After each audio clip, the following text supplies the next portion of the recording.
ഉത്തരമാറ്റിൻ്റെ പുതിയൊരു എപ്പിസോഡിലേക്ക് എല്ലാവർക്കും സ്വാഗതം. അങ്ങനെ നമ്മൾ നവ്യയാണെങ്കിൽ ആദർശിൻ്റെ അടുത്ത് നയനടുത്തൊക്കെ മാപ്പൊക്കെ പറഞ്ഞതിന് ശേഷമാണെങ്കിൽ അവർ തമ്മിലുള്ള പിണക്കവും കാര്യങ്ങളൊക്കെ ഇപ്പോൾ മാറുന്നുണ്ട് കേട്ടോ. ആ സമയത്താണെങ്കിലും നമ്മൾ ആദർശ് പറയുന്നുണ്ട്, നവ്യ നിൻ്റെ അടുത്ത് പറയാതിരുന്നത് വേറൊന്നും കൊണ്ട് അല്ല, നിൻ്റെ ജീവിതം ഇല്ലാതാവണ്ടെന്ന് വിചാരിച്ചിട്ടാണ് എന്തായാലും നിൻ്റെ അടുത്ത് പറയാതിരുന്നത്. എന്തായാലും ഇനി നമുക്കാണെങ്കിൽ നല്ലൊരു പണി എന്തായാലും ഇനി തിരിച്ച് നമ്മുടെ ശത്രുക്കൾക്ക് കൊടുക്കണം. നീയാണെങ്കിൽ ഇപ്പോൾ അഭിയടുത്തൊരു കാര്യങ്ങളും പറയരുത്.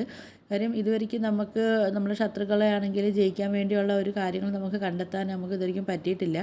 അതുകൊണ്ട് നീ ഇപ്പോഴും അഭിയടുത്ത് കാര്യങ്ങളൊന്നും പറയണ്ടെന്നൊക്കെ നവ്യടുത്താണെങ്കിൽ പറയുന്നുണ്ട്. എന്തായാലും ഒരുവിധമൊക്കെ ഇങ്ങനെ നമ്മൾ കണ്ടെത്തിക്കൊണ്ടിരിക്കുകയാണ്. പക്ഷേ നിൻ്റെ ഹെൽപ്പ് കൊണ്ടുണ്ടെങ്കിൽ നമുക്കത് പെട്ടെന്ന് നമുക്ക് എല്ലാം കണ്ടെത്തിയെടുക്കാം എന്നൊക്കെ പറയുന്നുണ്ട് കേട്ടോ. ആ സമയത്താണ് നമ്മൾ നവ്യ പറയുന്നുണ്ട്, ആദർശേട്ടാ എന്നെക്കൊണ്ട് ചെയ്യാൻ പറ്റുന്ന സഹായങ്ങളെല്ലാം ഞാൻ ചെയ്തു തരാമെന്നൊക്കെ പറയുന്നുണ്ട്. അങ്ങനെ നമ്മൾ നവ്യ ചോദിക്കുന്നുണ്ട്, ഇപ്പം ഞങ്ങൾ കാരണമാണല്ലോ ആദർശേട്ട ഇത്രയും പ്രശ്നങ്ങളും കാര്യങ്ങളൊക്കെ ആയത്, അതുകൊണ്ട് ഇനി എന്ത് ഹെൽപ്പ് വേണമെങ്കിലും ഞാൻ നിങ്ങൾക്ക് വേണ്ടി ചെയ്തു തരുമെന്നൊക്കെ പറയുന്നുണ്ട് കേട്ടോ. അപ്പോഴത്തേക്ക് നമ്മൾ നവ്യ ചോദിക്കുന്നുണ്ട് കാര്യങ്ങളൊക്കെ എവിടെ ആയെന്നൊക്കെ ചോദിക്കുന്ന സമയത്താണെങ്കിൽ ആദർശ് പറയുന്നുണ്ട് അവിടുത്തെ ഒരു കാര്യങ്ങളൊക്കെ അറിയാൻ വേണ്ടിയൊക്കെ എല്ലാം നന്ദുവിനെയൊക്കെ ഏർപ്പാട് ചെയ്തിട്ടുണ്ടെന്നൊക്കെ പറയുന്നുണ്ട്. അങ്ങനെ നമ്മൾ ആദർശാണെങ്കിലും നവ്യ അടുത്ത് ചോദിക്കുന്നുണ്ട്, നവ്യ പിന്നെ എൻ ജ്വല്ലറിലാണെങ്കിൽ ഡേവിഡിന് മുകളിൽ ആരെങ്കിലും ഉണ്ടോ എന്നൊക്കെ ചോദിക്കുന്നുണ്ട് കേട്ടോ. ആ സമയത്താണെങ്കിൽ നവ്യ പറയുന്നുണ്ട്, അത് ആരോ ഒരാളുണ്ട് ആദർശേട്ടാ, പക്ഷേ അത് ആരാണെന്ന് എനിക്കറിയത്തില്ല, ഞാൻ അയാളെ കണ്ടിട്ടുമില്ല. പക്ഷേ അയാളാണെങ്കിൽ അവിടുത്തെ സ്റ്റാഫിൻ്റെ മുമ്പിലൊന്നും അവരങ്ങനെ വരയത്തൊന്നുമില്ല. അപ്പം എല്ലാ കാര്യങ്ങളും ഡേവിഡിനെയാണ് ഏൽപ്പിച്ചിട്ടാണ്, ഡേവിഡ് മുഖേനയാണ് എല്ലാ കാര്യങ്ങളൊക്കെ ചെയ്യുന്നതെന്നൊക്കെ പറയുന്നത്. ആദർശ് ചോദിക്കുന്നുണ്ട്, നവ്യ ഇനി എന്തായാലും നിനക്ക് അവിടെ പോയിട്ടാണെങ്കിൽ അതിൻ്റെ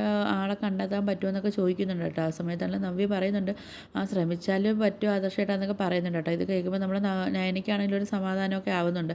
അപ്പോൾ നയന പറയുന്നുണ്ട്, എങ്ങനെയെങ്കിലും ചേച്ചി അവിടെ കയറിയിട്ടാണെങ്കിൽ അവിടുത്തെ ആളെ എന്തായാലും നമുക്ക് കണ്ടെത്തിയെടുക്കണം. കാര്യം ആദർശേട്ടൻ്റെ നിരപരാധിത്വം എന്തായാലും നമുക്ക് ഇവിടെ തെളിയിച്ചേ പറ്റത്തുള്ളൂ എന്നൊക്കെ ഇങ്ങനെ പറഞ്ഞു കൊടുക്കുന്നുണ്ട് നവ്യയുടെ. ഇതിന് പിന്നിൽ ആരൊക്കെ ഉണ്ടെന്ന് എന്തായാലും നമുക്ക് കണ്ടെത്തിയേ പറ്റത്തുള്ളൂ എന്നൊക്കെ പറയുന്നുണ്ട് കേട്ടോ. അപ്പോഴത്തേക്കാണ് ആദർശേട്ടൻ എന്താണെങ്കിലും മീറ്റിങ്ങിന് എല്ലാ തയ്യാറെടുപ്പുകളോട് കൂടിയാണ് ആദർശേട്ടൻ ഇവിടുന്ന് പോയത്. പക്ഷേ അന്നാണെങ്കിൽ അവിടെ ചെന്നതിന് ശേഷമാണ് ആ ഗ്രീന എന്ന് പറയുന്ന പെണ്ണ് ആദർശേട്ടൻ ജ്യൂസ് കൊണ്ട് കൊടുത്തതും ആദർശേട്ടൻ കിടന്നുറങ്ങിപ്പോയതെന്നൊക്കെ പറയുന്നുണ്ട് കേട്ടോ. അപ്പോഴത്തേക്ക് മീറ്റിംഗ് കഴിഞ്ഞതിന് ശേഷമാണ് ആദർശേട്ടൻ ഉറക്കം എഴുന്നേറ്റെന്നൊക്കെ പറയുന്നുണ്ട്. അപ്പോൾ ഇതിന് പിന്നിൽ ആരൊക്കെയാണെന്നുള്ള കാര്യം എന്തായാലും നമുക്ക് കണ്ടെത്തിയേ പറ്റത്തുള്ളൂ എന്നൊക്കെ പറയുന്നുണ്ട്. ഇത് കരുതി കൂട്ടിയാൽ ചെയ്തതെന്നൊക്കെ പറയുന്നുണ്ട്. ആദർശേട്ടൻ ആ മീറ്റിങ്ങിന് അറ്റൻഡ് ചെയ്യാതിരിക്കാൻ വേണ്ടിയൊക്കെ അവർ കരുതിക്കൂട്ടി ചെയ്തതാണെന്നൊക്കെ പറയുന്നുണ്ട്. ആ പെണ്ണിനെ ഉപയോഗിച്ചിട്ട് അവർ ചെയ്തത്, അതുകൊണ്ടും എന്തായാലും നമുക്കത് കണ്ടെത്തിയേ പറ്റത്തുള്ളൂ എന്നൊക്കെ പറയുന്നുണ്ട്. അങ്ങനെ നമ്മൾ നവ്യടുത്താണെങ്കിൽ നയന ചോദിക്കുന്നുണ്ട്, ചേച്ചിക്കാണെങ്കിൽ എന്തെങ്കിലും ബുദ്ധിമുട്ടോ കാര്യങ്ങളൊക്കെ ഉണ്ടോ എന്ന് ചോദിക്കുന്നുണ്ട് കേട്ടോ. ആ സമയത്ത് നവ്യ പറയുന്നുണ്ട്, എന്താ നയനെ നീ പറയുന്നതെന്നൊക്കെ ചോദിക്കുന്നുണ്ട്. നവ്യ പറയുന്നുണ്ട്, എന്തായാലും എൻ്റെ മനസ്സിൽ നിന്നാണെങ്കിൽ ഈ ഒരു കുറ്റബോധം മാറണമെങ്കിൽ നിങ്ങൾക്ക് വേണ്ടി ഇതെങ്കിലും എനിക്ക് ചെയ്ത് തന്നേ പറ്റത്തുള്ളൂ എന്നൊക്കെ പറയുന്നുണ്ട് കേട്ടോ. അപ്പോഴത്തേക്ക്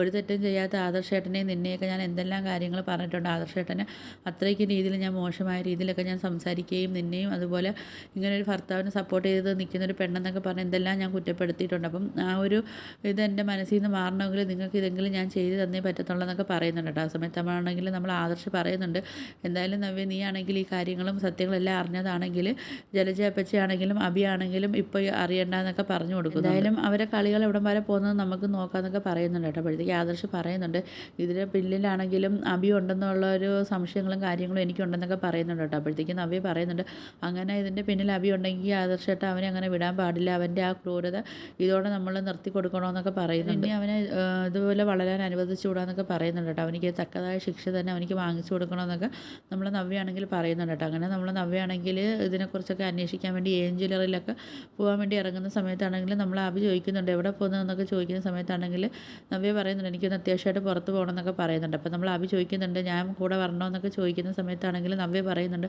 വേണ്ട അതിൻ്റെ ആവശ്യമില്ല, എന്തെങ്കിലും ഉണ്ടെങ്കിൽ ഞാൻ പറഞ്ഞോളാം എന്നൊക്കെ പറയുന്നുണ്ട് കേട്ടോ. അപ്പോഴത്തേക്കാണെങ്കിൽ നമ്മൾ നവ്യാണെങ്കിൽ കുറച്ച് ഗൗരവത്തോടെയൊക്കെ നമ്മൾ ആ വീട്ടിൽ സംസാരിക്കുന്നത്. അപ്പോഴത്തേക്ക് അഭി ചിന്തിക്കുന്നുണ്ട്, ഇത് ഇവർക്ക് എന്താ പറ്റിയെന്നൊക്കെയുള്ള ഒരു ചിന്തയും കാര്യങ്ങളൊക്കെ നമ്മൾ അഭിയുടെ മനസ്സിൽ വരുന്നുണ്ട്. നമ്മൾ അഭി ചിന്തിക്കുന്നുണ്ട്, ഇനി എന്തെങ്കിലും സത്യാവസ്ഥകളൊക്കെ നമ്മൾ നവ്യ അറിഞ്ഞോ എന്നൊക്കെയുള്ളൊരു ടെൻഷൻ നമ്മൾ അഭിയുടെ മനസ്സിലുണ്ട് കേട്ടോ. അങ്ങനെ നമ്മൾ ആ നവ്യാണെങ്കിൽ തെളിവും കാര്യങ്ങൾക്കൊക്കെ ആയിട്ട് നമ്മൾ നവ്യാണെങ്കിൽ ജ്വല്ലറിയിലൊക്കെ പോയിട്ടുണ്ട് കേട്ടോ. അപ്പോഴത്തേക്കും നിങ്ങൾക്ക് എൻ്റെ വീഡിയോസൊക്കെ ഇഷ്ടപ്പെടുകയാണെങ്കിൽ ഒന്ന് ലൈക്ക് ചെയ്ത് ഷെയർ ചെയ്ത് സബ്സ്ക്രൈബ് ചെയ്ത് ബെല്ലൈക്കൺ എനേബിൾ ചെയ്ത് ഒന്ന് ഹൈപ്പ് ചെയ്തൊന്ന് സപ്പോർട്ട് ചെയ്യണേ.